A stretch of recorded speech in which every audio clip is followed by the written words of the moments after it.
Assalamualaikum warahmatullahi wabarakatuh. Shalom, Om Swastiastu, Namo Buddhaya, salam kebajikan. Halo Sobat Religi Kemenang DIY, kembali lagi dengan saya Farah di podcast Sukonandi 8. Baik, semoga semua sahabat religi Kemenang DIY dalam keadaan sehat walafiat. Amin. Oke, baik. Sahabat religi Kemenang DIY, di episode kali ini kita kedatangan narasumber yang luar biasa.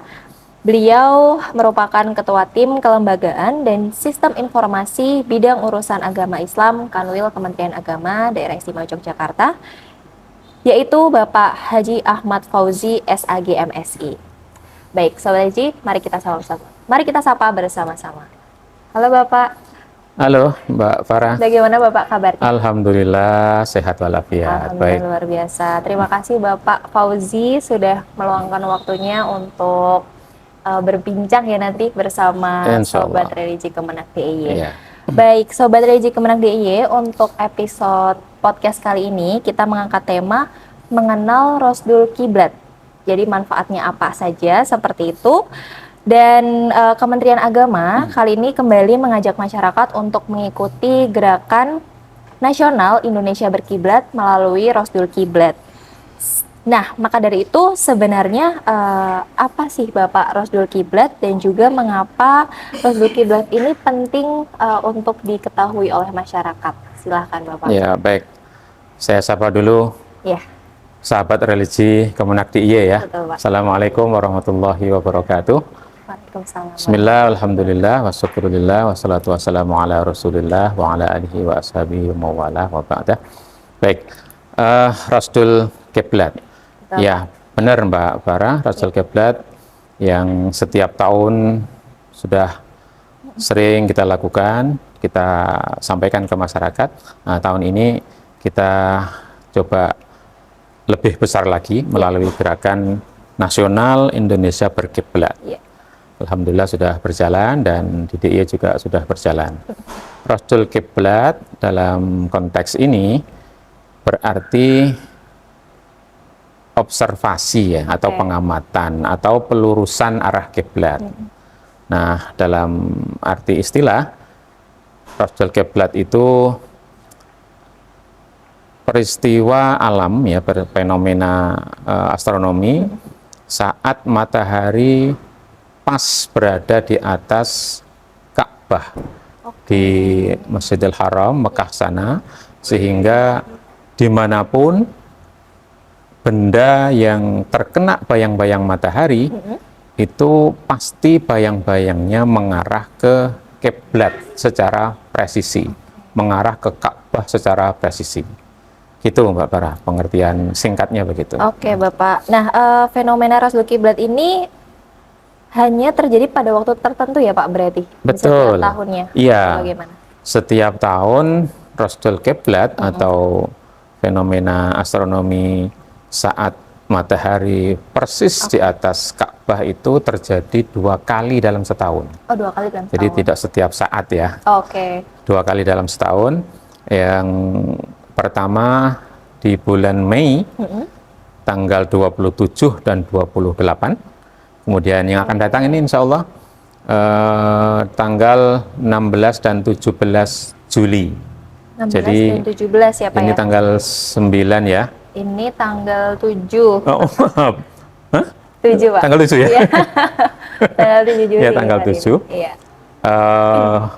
Tanggal 15. 16 Juli. Oke, Ya, sebentar lagi kan? Iya. Sebentar lagi berarti kita akan sama-sama mengalami peristiwa Rosdul Kiblat itu, dan saat itu bisa kita gunakan sekali lagi untuk mengukur ulang atau belum pernah mengukur, berarti ya mengukur awal arah kiblat kita di masjid, di musola, di rumah gitu ya, atau dimanapun lah. Baik. Karena saat itu tanggal 15 dan 16 Juli itu jam 16:27.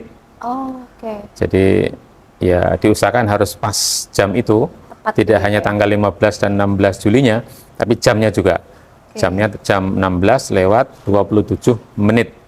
Nah, itu seluruh bayang-bayang benda tegak lurus dimanapun, termasuk di tempat kita, di sekitar kita, itu pasti secara presisi mengarah ke kiblat.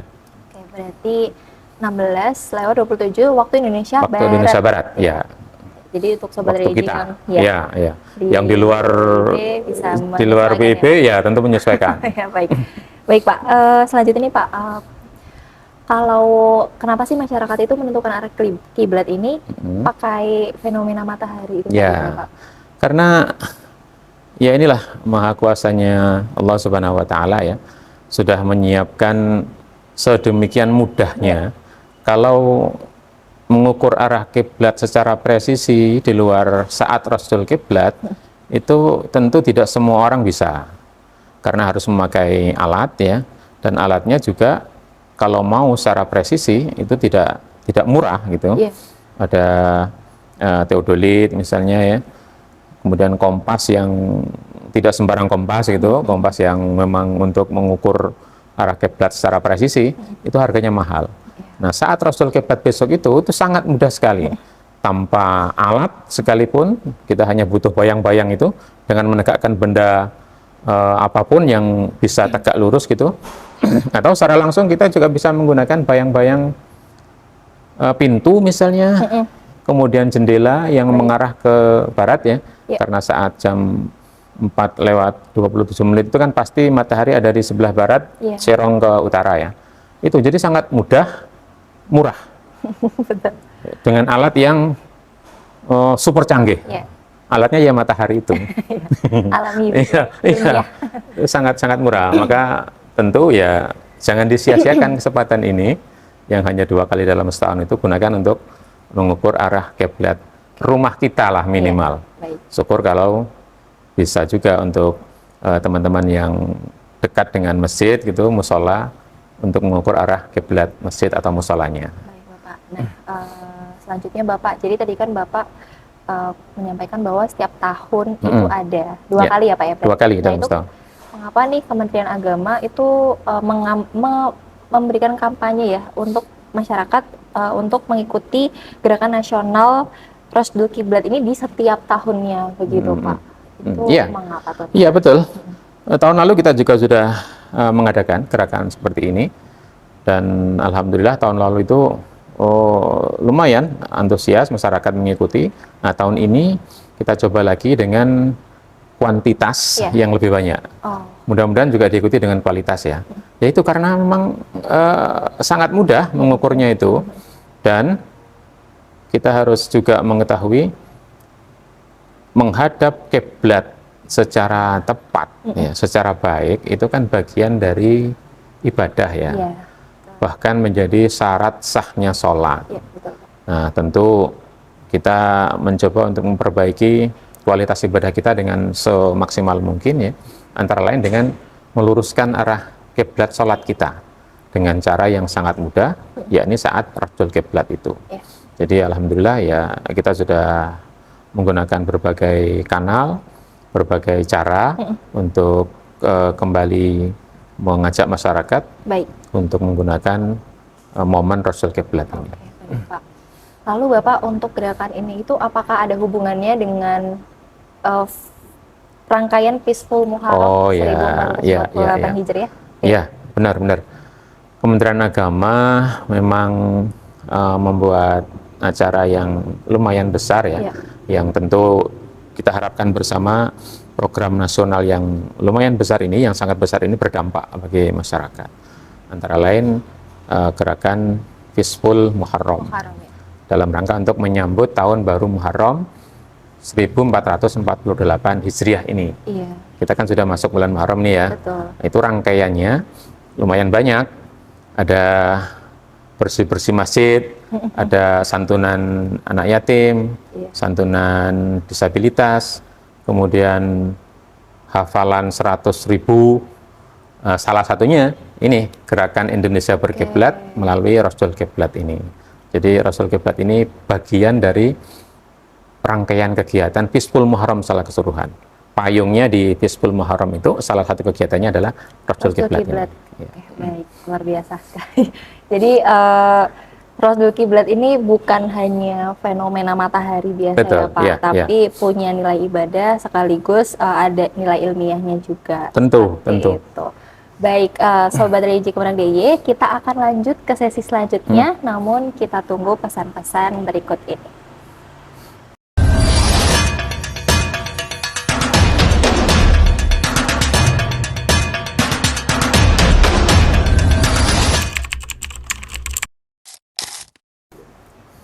Halo Sobat Reji Kemenang DIY, kembali lagi dengan saya Farah dan kita di sini akan melanjutkan berbincang dengan Bapak Fauzi.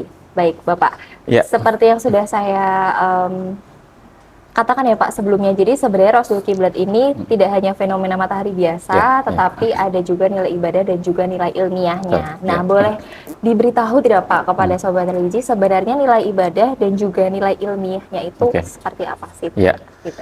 Ya, alhamdulillah. Ya, inilah keindahan agama kita ya, Ya, agama betul. Islam ya. Jadi ada kesesuaian antara wahyu Baik. yang diturunkan Allah Subhanahu wa taala untuk mendawuhkan kita beribadah dengan ilmu pengetahuan, dengan sains. Dan disinilah keindahan itu salah satunya melalui fenomena atau peristiwa Rosdul Kiblat ini, Betul. di mana dawuh menghadap kiblat yang digunakan untuk kiblat atau pelurusan arah penyatuan ya, seluruh umat Islam dimanapun Iya. di dunia ini, ya, tentu tidak hanya di tempat kita ya, Iya betul Pak. di Indonesia apalagi di Yogyakarta, seluruh dunia ini ternyata menghadap kiblat itu tidak sulit gitu loh. Tidak sulit, tidak sebagaimana mungkin anggapan sementara orang di antara kita persis menghadap kiblat itu kan kesulitan gitu. Iya betul. Padahal dengan peristiwa Rosdul Kiblat ini, dawuh itu nggak sulit dilakukan dengan memanfaatkan fenomena Rosdul Kiblat saat matahari pas ada di atas kiblat. Itu kan sangat mudah sekali. Jadi perintah atau syarat sahnya sholat menghadap kiblat itu mudah sekali dilakukan dengan peristiwa Rosdul Kiblat ini. Itulah kesesuaian antara ibadah, antara dawuh melalui wahyu dengan ketersediaan fasilitas yang sudah Allah berikan kepada kita. Baik, luar biasa ya Pak. Iya. Memang apa namanya fenomena ini sangat luar biasa Iya, dan maka jangan disia-siakan sederhana. itu. Iya betul.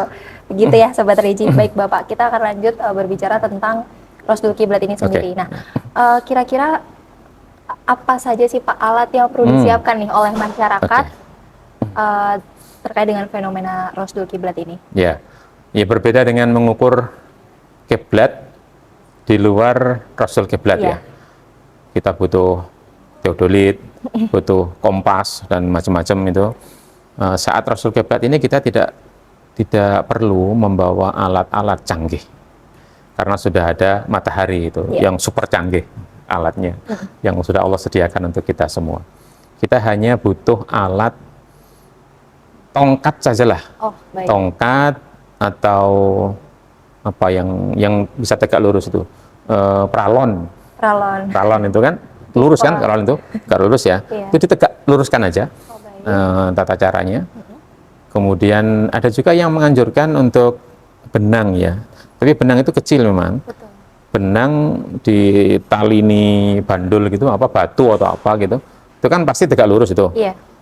Kemudian itu ditaruh di tempat yang pada tanggal 15 dan 16 Juli jam 16.27 menit Iya. saat kena bayang-bayang, kena sinar matahari itu. Itu saja sih alatnya. Jadi kalau tidak ada benang, tongkat itu atau pralon itu, kalau benang memang agak sulit karena kecil ya. Iya, betul. Kecil, kemudian bayang-bayangnya cenderung tidak terlihat. Betul. Kalau tongkat atau pralon itu insya Allah bisa. Taruh aja di tempat yang kena matahari pada jam 16.27 tanggal 15-16 Juli itu. Terus ya diusahakan kena sinar matahari ya. Iya. Kalau misalnya tidak sempat mendirikan tongkat atau pralon, sesungguhnya semua benda yang terkena, benda tegak lurus tentu ya, Iya. jangan menceng, benda tegak lurus yang terkena sinar matahari. Maka saya tadi di awal bilang pintu, kemudian jendela, atau apapun lah, cagak listrik misalnya, asal cagak listriknya nggak miring loh ya, agak tegak lurus gitu, itu bayang-bayangnya itu pasti mengarah ke kiblat secara presisi pada tanggal 15-16 itu. Ya, Pak. Oke, baik.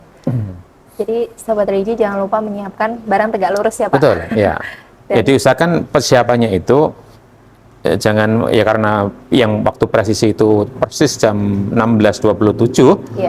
besok tanggal 15-16 Juli itu, ya ada persiapan lah ya, waktu Iya. ada waktu beberapa menit sebelumnya gitu, 5 atau 10 menit sebelumnya, atau syukur agak lebih lama, dicari benda-benda yang tegak lurus itu, atau didirikan tongkat pralon itu tadi. Nah saat 16.27 itu sudah Iya. siap gitu. Baik, jadi ada persiapan lah. Betul, ada prepare dulu ya Pak. Ya, sebelum ada prepare 16.27 dulu. itu. Ya, supaya betul. Saat tepat pukul tersebut sudah langsung berikan. Oke, baik. Nah Bapak, tapi bagaimana nih Pak kalau misalnya cuaca itu mendung atau hujan? Ya, Itu Iya. tidak bisa diprediksi ya Pak soalnya. tentu. Ya memang itu resikonya itu. Iya. Itu. Jadi pas tanggal 15 misalnya, ternyata sinar matahari tidak bisa didapatkan karena mendung cuaca ya. Ya karena yang kita andalkan sinar matahari, kalau nggak ada sinar matahari ya sudah, kita pasrah. Karena memang yang kita harapkan ada sinar matahari itu. Baik. Tapi kan masih ada waktu sehari ya, jadi Iya. tanggal 15-nya misalnya nggak dapat, ya tanggal 16-nya gitu. 16. Ya kita berdoa aja mudah-mudahan tanggal 15-16 itu matahari terang benderang. Amin. Kalau kita lihat cuaca hari-hari ini ya, beberapa hari ini sudah agak lama nampaknya nggak hujan ini. Iya, betul Pak. Jadi pas sampai 4:30 itu nampaknya masih terang, bisa masih terang. mendapatkan ya, Iya, Pak, masih ya. bisa mendapatkan. Cahaya matahari. Jelas mataharinya masih didapatkan gitu loh. Artinya jangan di belakang pohon atau di belakang rumah yang menghalangi sinar matahari. Pokoknya matahari sinarnya bisa didapatkan, dan kalau tanggal 15 enggak ya tanggal 16. Kalau 16 enggak ya wes.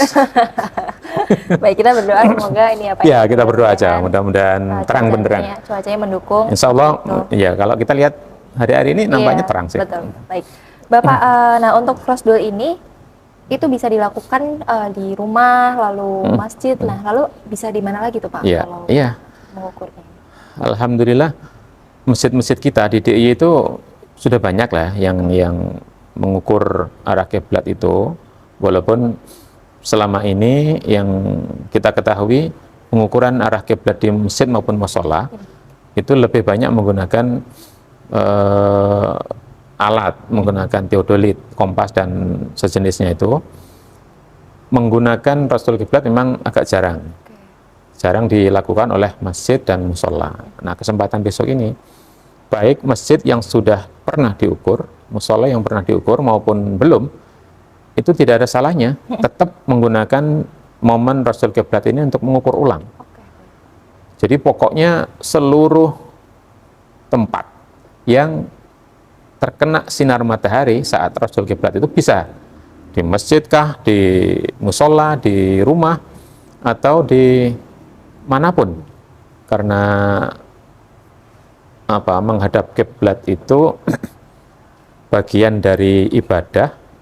Kalau tidak wajib ya sunnah. Kalau wajib itu ketika kita sholat, kalau sunnah itu ketika kita membaca Quran misalnya, kemudian berdoa, menyembelih itu, bahkan makam atau kuburan itu kan menyemayamkan orang di makam itu kan juga harus menghadap kiblat. Betul. Itu juga makam bisa, lokasi makam digunakan untuk mempresisikan arah kiblat saat rasul kiblat, di sekolah dimanapun lah, Pokoknya terkena sinar matahari. Oh ya baik. Jadi dimanapun bisa ya Bisa, Pak ya. bisa dilakukan. Seperti itu. Oke baik Bapak. Selanjutnya nih Pak. Karena itu tadi kan kita pakai alat ini ya Pak, tegak lurus, lalu nanti ada fenomena matahari, nanti ada bayangannya. Nah, kira-kira kesalahan arah kiblat berapa derajat nih Pak yang masih bisa ditoleransi begitu? Iya. Bisa disampaikan. Menarik ini pertanyaan ini. Kita sering memang menyepelekan ya. Kita asal menghadap barat gitu atau ke arah barat gitu. Padahal fenomena menghadap kiblat itu kalau tidak presisi, tidak lurus, melenceng 1 derajat saja, yang 1 derajat itu kan kecil sekali ya, betul, Pak. Kecil sekali. Kalau ditarik garis dari sini, dari Indonesia ke Mekah gitu, ke tempat Ka'bah berada yang menjadi pusat kiblat kita itu, sejauh ya kurang lebih jaraknya itu 8 ribuan kilometer, itu melencengnya dari Ka'bah 145 derajat. Baik. Jadi kalau kita menghadap ke arah kiblat, kemudian arah kiblat kita itu melenceng 1 derajat saja ke arah utara atau ke arah selatannya dari arah kiblat, itu melencengnya itu 145 menjauhi arah kiblat yang sesungguhnya gitu. Jadi luar biasa jauh sekali. Memang ada banyak pendapat ya tentang toleransi itu. Toleransi seberapa sih kita bisa meleset gitu dari arah kiblat. Ada yang mengatakan sampai bahkan 40-an derajat. Karena jauhnya memang dan karena sulitnya persis menghadap kiblat itu sulit. Ya walaupun kita sudah mengukur dengan rasul kiblat misalnya, kemudian kita menggunakan arah hasil ukur kita itu, terus kita sholat, itu juga tidak kemudian pasti presisi, itu enggak. Jadi ya yang penting kita berusaha lah, berusaha untuk sepresisi mungkin menghadap kiblat. Perkara nanti terus ada pergeseran, ya sudah kita serahkan saja kepada Allah gitu ya. Yang penting kita niat, bertekad untuk dandani arah kiblat kita itu ketika kita sholat, tidak hanya di masjid tentu, tidak hanya di musola, karena rumah kita juga sering untuk sholat. Para kan sering sholat di rumah ya. Ya, rumah, masjid. Ya pastilah pernah kita gunakan untuk sholat, bahkan mungkin sering. Bagi yang malas jamaah, yang kan di rumah sholatnya, tapi jangan malas-malas jamaah. Itu ya penting kita orientasi ulang arah kiblat itu. Jadi ya sudahlah kita berusaha gitu loh, nggak perlu kemudian kita berpikir seberapakah toleransinya gitu. Kalau saya boleh bicara lebih panjang, ini kan panjang sekali bahasan tentang itu. Jadi kiblat itu kan senternya di Ka'bah ya. Nah, kiblat yang ada di Masjidil Haram, Ka'bah itu, bagi orang-orang yang ada di Masjidil Haram, maka menghadap Ka'bah sebagai kiblat secara presisi itu wajib. Jadi di Masjidil Haram itu tidak boleh menghadapnya itu sampai melenceng dari bangunan Ka'bah yang kisarannya itu ya 12-13 meter lah. Karena Ka'bah itu enggak kotak enggak kotak kubus persisi gitu ya. Jadi lebar panjangnya itu enggak sama. Ada yang 12 plus sekian gitu, ada yang 13 plus sekian, ada yang 11 plus sekian di sisi-sisinya itu. Nah, sisi-sisi itu wajib secara presisi bagi orang yang sholat di Masjidil Haram. Nah, kemudian bagi orang-orang yang di luar Masjidil Haram, maka kiblatnya itu Masjidil Haram gitu. Tidak lagi ke Ka'bah yang hanya 12 kali 13 itu. Jadi ada toleransi memang. Kalau di masjid harus presisi ke Ka'bah, kalau di luar masjid presisi ke Ka'bah itu sulit, maka kiblatnya ya masjid itu yang sedemikian besar itu. Nah, kemudian bagi orang-orang yang di luar masjid tapi masih di batas tanah haram ya. Kemudian kalau orang-orang yang di luar tanah haram, di luar Mekah, bahkan di luar Saudi, di luar Asia gitu. Kalau kita kan di luar Arab Saudi tapi masih Asia ya. Kiblatnya itu bukan lagi Ka'bah, bahkan bukan lagi Masjidil Haram, tapi tanah haram gitu Mbak Farah. Urutannya begitu. Kalau tanah haram itu lumayan luas, lumayan luas. Kalau Mbak Farah pernah dengar mikot haji atau umroh, mikot umroh yang ada di Mekah, mungkin juga pernah dengar mikotnya jamaah umroh di Mekah itu Tan'im misalnya, ada Hudaybiyah, ada Ji'ronah, itulah batas-batas tanah haram yang bagi orang-orang di luar tanah haram, kiblatnya yaitu. Toleransinya sebatas itu, toleransinya itu mestinya ya. Tapi sekali lagi saya sampaikan ikhtilaf ya, ada juga yang berpendapat bahkan sampai di luar tanah haram pun tidak masalah begitu. Tapi bagi saya yang penting ya kita berusaha gitu ya. Berusaha karena itu bagian dari syarat sahnya sholat. Betul. Maka upaya untuk menghadap kiblat sepresisi mungkin itu wajib kita lakukan. Kecuali bagi orang-orang yang sedang dalam perjalanan misalnya jalan naik pesawat misalnya dari Jogja ke Papua misalnya kan ke timur, Betul, Pak. ya sudah searah pesawat itu walaupun yakin ini bertentangan dengan arah kiblat gitu loh, itu nggak masalah, itu kan dimakfu ya. Atau ada hal-hal lain yang dibenarkan secara syariat dalam kondisi darurat misalnya. Gitu. Berarti masih ada toleransi, tapi ya, untuk hal toleransi yang terbatas. Gitu. Terbatas, gitu ya. Yang penting ikhtiar. Gitu. Begitulah Sobat Religi. Berarti nanti yang untuk memverifikasi arah kiblat ini bisa dilakukan sama siapa aja ya Pak? Tidak harus ahli ilmu atau bagaimana begitu ya? Iya, kalau saat menggunakan alat teodolit, kompas, itu memang ya tidak semua orang bisa karena butuh keahlian. Yang mahal itu kan di situ. Jadi tidak hanya mahal alatnya, tapi ilmunya.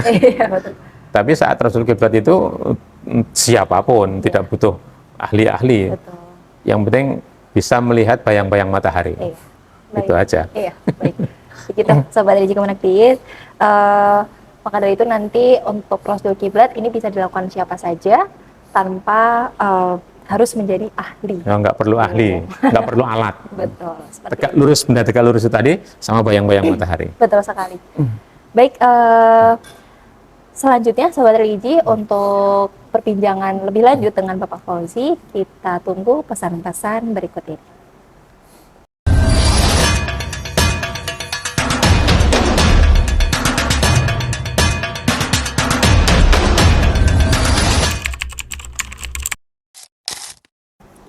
Halo Sobat Religi Kemenak DIY, kembali lagi dengan saya Farah, dan untuk sesi selanjutnya kita lanjut berbincang kembali dengan Bapak Fauzi.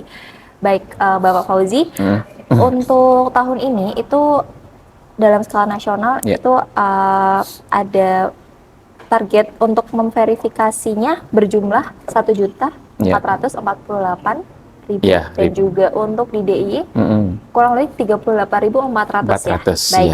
Nah, itu boleh dijelaskan Bapak kepada Sobat Religi, itu mengapa jumlahnya sangat besar gitu.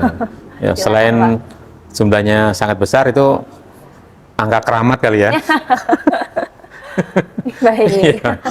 Ya, target nasional 1.448.000. Itu pertama, angka itu disesuaikan dengan tahun baru Muharram, tahun baru Hijriah. Yang tadi Mbak Sarah menyinggung Fisbul Muharram itu. Tahun ini kan tahun 1448 Hijriah.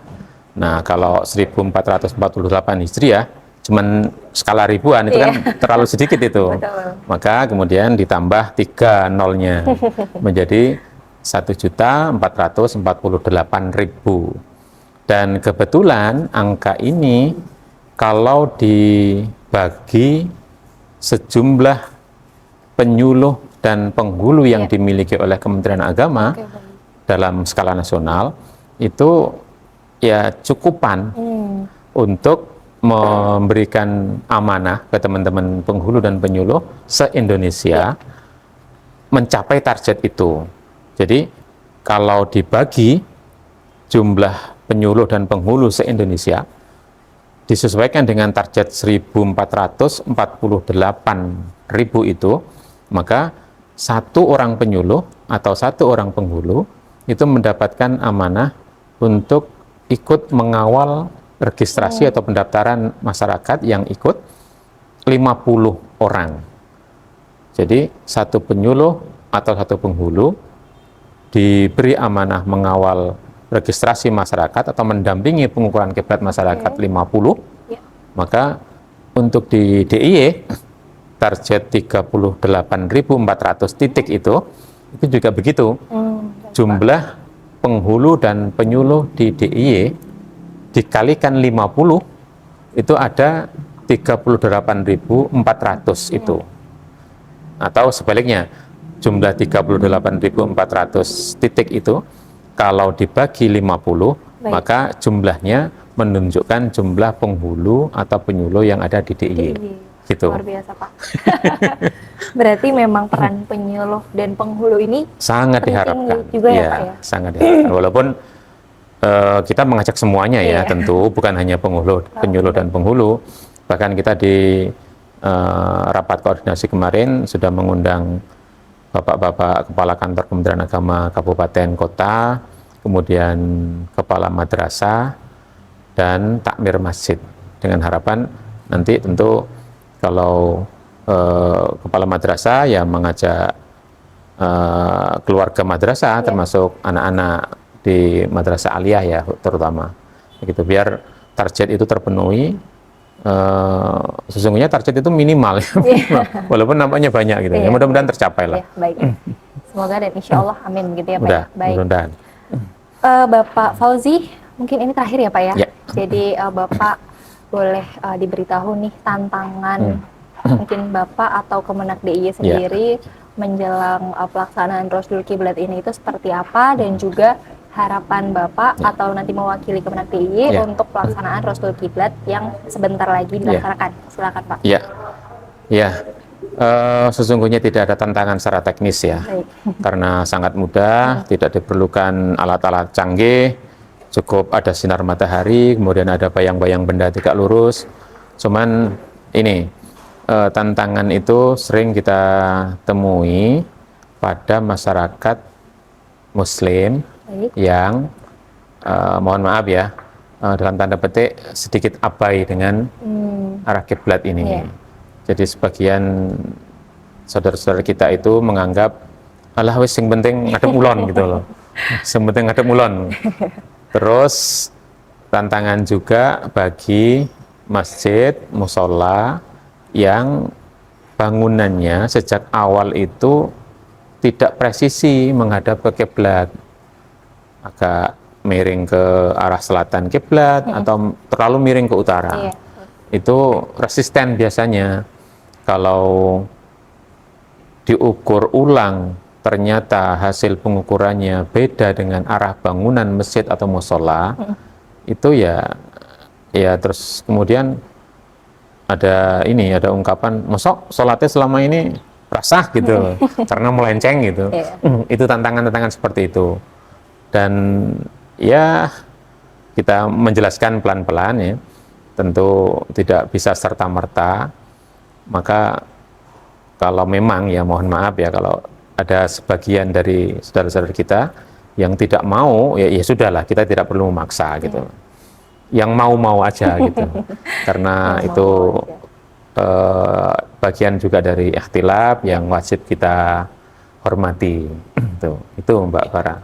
Baik, sudah cukup Bapak untuk ini ya. Ya tentu sekali lagi harapan kita mari kita gunakan dan masyarakat juga menyambut dengan baik ajakan kita ini, harapan kita untuk menggunakan momen Rushdul Kiblat tanggal 15-16 Juli yang akan datang ini pukul 16.27 Ya, betul. untuk bersama-sama mengukur arah kiblat rumah kita atau masjid kita, Ya. musola kita yang sudah juga tidak apa-apa, diukur ulang, dicek lagi kebenarannya gitu. Dan mudah-mudahan ini juga menjadi bagian dari upaya Kementerian Agama untuk mengedukasi edukasi masyarakat tentang ikhtiar untuk meluruskan kembali arah kiblat kita, dan ini tentu bagian dari memperbaiki ibadah kita kepada Allah betul. Subhanahu wa taala. Baik. Mudah-mudahan masyarakat semakin sadar kiblat. Betul, baik.